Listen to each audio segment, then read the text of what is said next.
দেখুন, ভারতে যে ক্রুড অয়েল ঢোকে তার একটা বড় অংশ, প্রায় 50% আছে হরমুজ প্রণালী দিয়ে, যে হরমুজ প্রণালীর নিয়ন্ত্রণ ইরানের হাতে। এই মুহূর্তে ভারতের 37টা তৈলবাহী জাহাজ আটকে আছে ওই হরমুজ প্রণালীতে ইরানের নিষেধাজ্ঞার জেরে।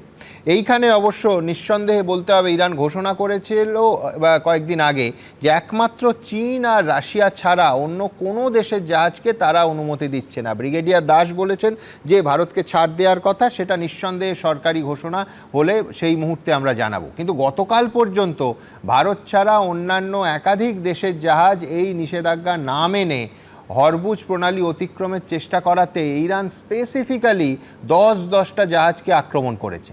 আমার পরের বক্তা ইন্ডিয়ান মার্চেন্ট নেভির জাহাজের প্রাক্তন ক্যাপ্টেন স্বপন চট্টোপাধ্যায়। দীর্ঘদিন তিনি এই হরমুজ প্রণালী হয়ে তেল নিয়ে এসেছেন এবং গোটা এলাকাটা তিনি একেবারে নিজের হাতের তালুর মতো চেনেন। আমার তার কাছে প্রশ্ন থাকবে যে ভারতের 37টা জাহাজ এই মুহূর্তে আটকে আছে হরমুজ প্রণালীতে, প্রতি মুহূর্তে বোমা গুলিবর্ষণ হচ্ছে, কতটা আশঙ্কার পরিস্থিতি, এবং যদি দেখা যায় যে অনুমতিটা এলো না, তেল না ঢুকলে কতদিনে কতটা সংকটে পড়বে ভারতবর্ষ?